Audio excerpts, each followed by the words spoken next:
اعوذ باللہ من الشیطان الرجیم بسم اللہ الرحمن الرحیم رب اشرح لی صدری ویسر لی امری واحلل عقدۃ من لسانی یفقہوا قولی رب زدنی علما۔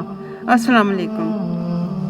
جب رب تعالیٰ نے حضرت آدم علیہ السلام اور حضرت حوا علیہ السلام کو کلمہ طیبہ لا الہ الا اللہ محمد رسول اللہ کی برکت سے معاف فرما دیا تو حضرت جبرائیل علیہ السلام کو حکم ہوا کہ اب حضرت آدم علیہ السلام کو وادی نعمان جو کہ ایک میدان ہے میں لے جاؤ۔ حضرت آدم علیہ السلام کی تمام اولاد کو حاضر کرو، یعنی کہ حضرت آدم علیہ السلام کی قیامت تک کے لیے جو اولاد ہوگی ان سب کی روحوں کو اکٹھا کیا جائے۔ غرض ایسا ہی ہوا، اللہ کے حکم سے تمام عالم حضرت آدم علیہ السلام کی اولاد سے بھر گیا، یعنی اولاد کی روحوں سے جو قیامت تک دنیا میں پیدا ہوں گی۔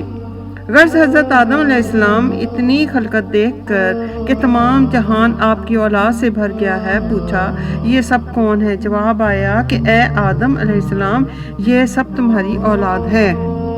حضرت آدم علیہ السلام بولے کہ اتنی زیادہ مخلوق کی اس زمین پر گنجائش کیوں کر ہوگی؟ رب تعالیٰ نے فرمایا کہ اس کا انتظام آگے کر رکھا ہے، بعضوں کو اباؤں کے اسلاب میں، بعضوں کو امہات کے ارحام میں، کسی کو زیر زمین اور کسی کو روئے زمین پر رکھا جائے گا۔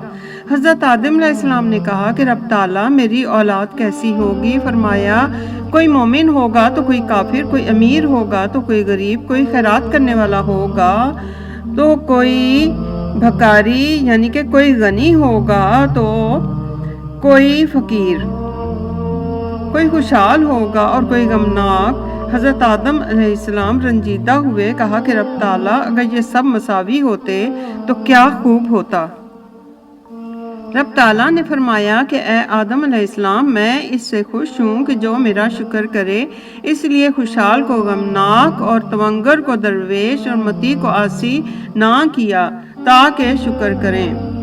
پس اللہ تعالیٰ کا حکم ہوا کہ ذریات یعنی کہ آدم علیہ السلام کی اولاد یعنی ان کی روحیں صف باندھ کر کھڑی ہو جائیں۔ سب صف باندھ کر مشرق سے مغرب تک اسی وقت کھڑے ہو گئے۔ سب کے سب لوگ حضرت آدم علیہ السلام کے داہنی طرف کھڑے تھے، وہ سب مومن تھے، اور صف اول میں انبیاء کھڑے تھے، اور انبیاء میں سب سے آگے حضرت محمد مصطفیٰ صلی اللہ علیہ وآلہ وسلم کھڑے تھے، اور جو لوگ بائیں طرف حضرت آدم علیہ السلام کے کھڑے تھے وہ سب کافر تھے، اور کافروں کے آگے پہلی صف میں جبار اور متکبر تھے۔ اب رب تعالیٰ نے عہد لینا شروع کیا، کہا کہ میں تمہارا رب نہیں ہوں۔ سب نے جواب دیا کہ سچ ہے کہ تو بے شک ہمارا رب ہے۔ اس کے بعد حق تعالیٰ نے کہا کہ کرو سجدہ تم اپنے رب کو۔ پس جو لوگ داہنی طرف حضرت آدم علیہ السلام کے کھڑے تھے وہ سب سجدے میں چلے گئے، اور لوگ بائیں طرف جو حضرت آدم علیہ السلام کے کھڑے تھے ان میں سے کسی نے بھی سجدہ نہ کیا۔ پھر دوسری دفعہ حق تعالیٰ نے فرمایا کہ سجدہ کرو تم اپنے رب کو۔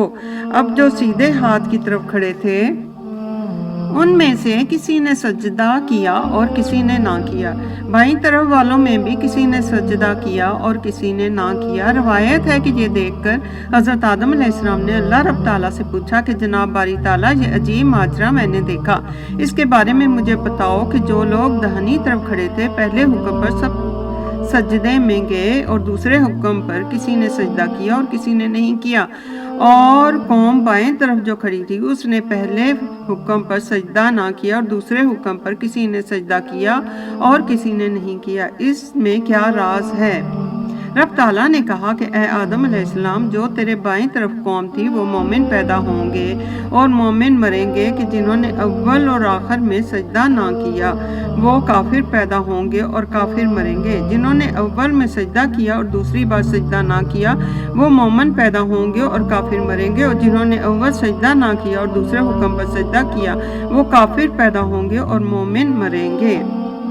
رب تعالیٰ نے فرمایا کہ اے آدم علیہ السلام جو لوگ تیرے داہنی طرف کھڑے ہیں وہ سب کے سب جنتی ہیں، اس کی مجھے کوئی پرواہ نہیں، اور جو کہ بائیں طرف کھڑے ہیں وہ دوزخی ہیں، مجھے ان کی بھی کوئی پرواہ نہیں۔ اے آدم علیہ السلام نہ ان کی اطاعت سے مجھے کوئی فائدہ ہے اور نہ ان کی بغاوت سے مجھے کچھ نقصان ہے۔ بس ایک فرشتے کو حکم دیا کہ عہد نامہ یعنی عہد کا جو حکم فرمایا ہے اس کے سوا اور کوئی دین قبول نہیں۔ روزے قیامت ہر ایک کا عہد نامہ کھولا جائے گا، جو شخص اپنے عہد پر قائم ہوگا اسے جنت ملے گی، اور جو عہد سے پھرے گا اسے دوزخ ملے گی۔ روزے قیامت ہر ایک کا عہد نامہ کھولا جائے گا، جو شخص اپنے عہد پر قائم ہوگا اسے جنت ملے گی، اور جو عہد سے پھرا اسے دوزخ ملے گی۔ اپنی وحدانیت کا اقرار اور ایک رب کو سجدہ کرنے کا اقرار رب تعالیٰ نے تمام روحوں سے لیا تھا، اور دنیا کے لذتوں میں ہم کھو کر ہم سب اپنے رب سے کیے گئے اس وعدے کو بھول گئے۔ اس کے بعد رب تعالیٰ نے تمام نبیوں سے اقرار لیا کہ جو کتاب میں نے تم کو حکمت بھری دی ہے تو تمہارے پاس اس کے بعد کوئی رسول بھی آئے گا تو تم اس پر ایمان لاؤ گے اور اس کی مدد کرو گے، اور فرمایا کہ تم سب گواہ رہو رسالت پر اور ایک دوسرے پر، اور میں بھی گواہ ہوں تمہارا۔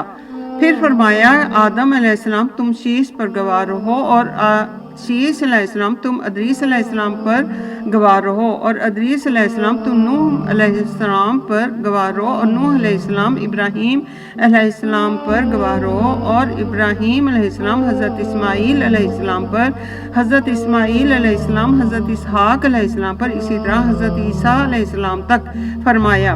اور فرمایا اے پیغمبروں تم سب رسالت پر پیغمبر آخر الزمان حضرت محمد مصطفیٰ صلی اللہ علیہ وآلہ وسلم پر گواہ رہو، اور اپنی قوم کو نصیحت کرنا کہ پیغمبر آخر الزمان حضرت محمد مصطفیٰ صلی اللہ علیہ وآلہ وسلم پر ایمان لائیں اور ان کی مدد کریں۔ اور یوں رب تعالیٰ نے تمام ارواح جو اولاد آدم ہیں سے اور تمام انبیاء سے عہد لیا، اور یہ عہد نامہ قیامت کے روز کھولا جائے گا۔